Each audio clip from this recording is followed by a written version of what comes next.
Behind the scenes, diplomatic efforts appear to be quietly unfolding to end the ongoing conflict between the United States and Iran.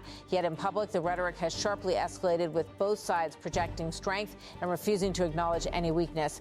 Reports indicate that intermediaries such as Pakistan, Turkey, and Egypt are attempting to facilitate indirect communication, even as official statements suggest the opposite. The administration of Donald Trump has taken an uncompromising stance, asserting that Iran has already been militarily weakened and must accept that reality. Officials in Washington describe their approach as one of pressure combined with conditional diplomacy, often referred to as coercive diplomacy.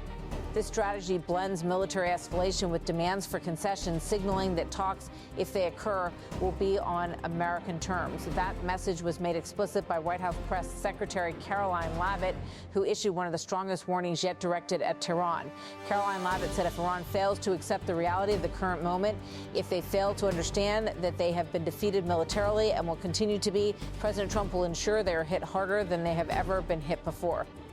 President Trump does not bluff, and he is prepared to unleash hell. Iran should not miscalculate again. Her remarks came as the conflict entered its fourth week, with U.S. and Israeli forces continuing coordinated military operations across Iranian territory. According to recent reporting, Washington believes sustained pressure has significantly degraded Iran's military capabilities, though independent verification remains difficult due to restricted access on the ground. Iran, however, presents a completely different picture. Officials in Tehran reject outright the notion that they have been defeated or are seeking negotiations. Instead, they argue that the United States is attempting to reframe the situation to conceal its own challenges in the conflict. Iran's Foreign Minister Abbas Araqi dismissed claims that talks are underway and suggested that Washington's rhetoric reflects desperation rather than strength. Abbas Araqi said the fact that the talk of negotiations is now being raised is in itself a clear admission of defeat. Weren't they previously speaking about unconditional surrender? What has happened now that they are talking about negotiations and requesting them? I will explain that there is no negotiation taking place, but the very fact that they are mobilizing their highest-ranking officials to negotiate with the Islamic Republic indicates that they have accepted defeat. His comments align with Tehran's official position that there are no direct negotiations with the United States. While Iranian officials acknowledge receiving proposals through intermediaries, they insist that these do not constitute active talks. Despite these denials, multiple reports indicate that diplomatic channels remain open behind the scenes. A U.S.-backed proposal reportedly consisting of 15 points has been transmitted to Tehran through mediators. Iran has rejected the proposal in its current form, describing it as excessive and unrealistic, and has instead submitted its own counterproposal with significantly different conditions. This disconnect between public statements and private diplomacy highlights the complexity of the situation. While both sides deny or downplay negotiations, their actions suggest at least some willingness to explore a resolution, albeit on very different terms. At the same time, the war itself continues to intensify. Airstrikes have been reported across multiple Iranian cities, including Shiraz, Isfahan, Mashhad, and Karaj. Strategic sites, industrial areas, and infrastructure have been repeatedly targeted. The scale of the bombardment has increased in recent days, with reports indicating that hundreds of locations have been hit since the conflict began in late February 2026. Among the most tragic developments are civilian casualties. In one incident near Shiraz, 2 children were killed when a residential area was struck. Across the country, homes, schools, and other civilian structures have been damaged or destroyed, contributing to a growing humanitarian crisis.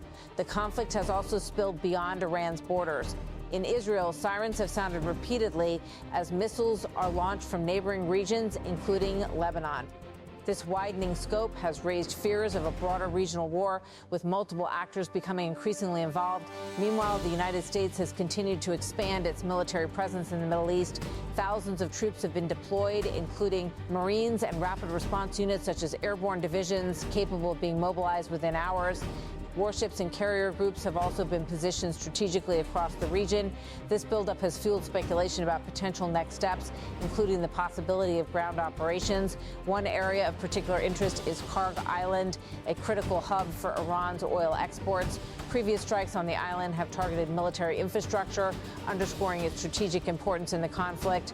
Despite the escalating military activity, the Trump administration continues to insist that it is open to negotiations. Speaking at a political event, the president portrayed the situation as a decisive American victory and claimed that Iran is eager but afraid to reach an agreement. Donald Trump said, "We're winning so big, nobody's ever seen anything like we're doing in the Middle East with Iran."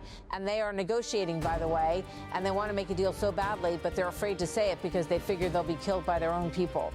They're also afraid they'll be killed by us. He further questioned the stability of Iran's leadership, adding, Donald Trump said there's never been a head of a country that wanted that job less than being the head of Iran. These remarks reflect a broader narrative promoted by Washington that Iran is internally strained and externally pressured, making it vulnerable to U.S. demands.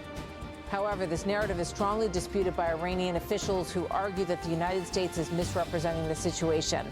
Iraqi has previously criticized U.S. claims of success as detached from reality, comparing them to overly optimistic portrayals during past conflicts such as Vietnam. At the core of the standoff is a deep and persistent lack of trust.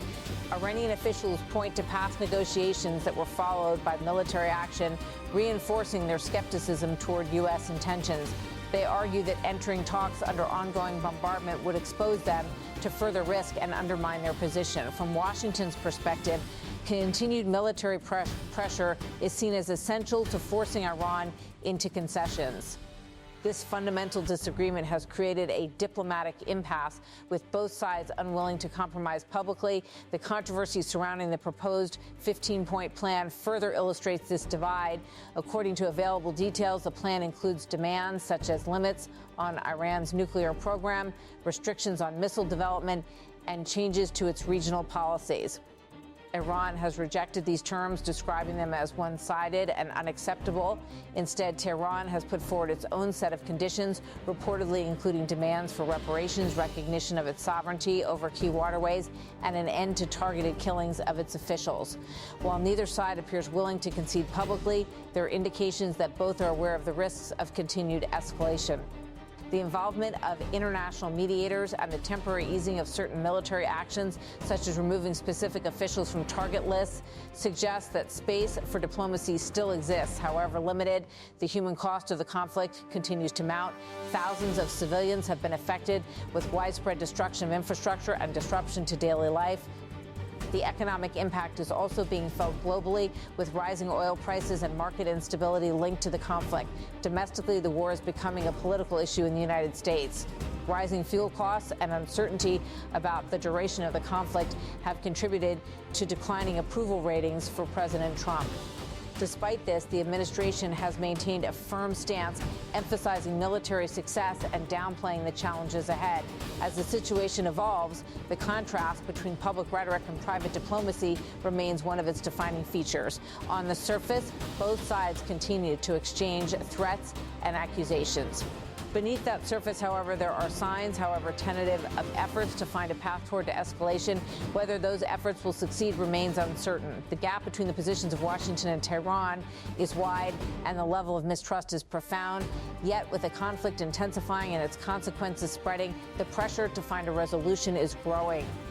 For now, the world is left watching a dangerous balance unfold between escalation and diplomacy, between public defiance and private negotiation, and between the competing narratives of victory and resistance.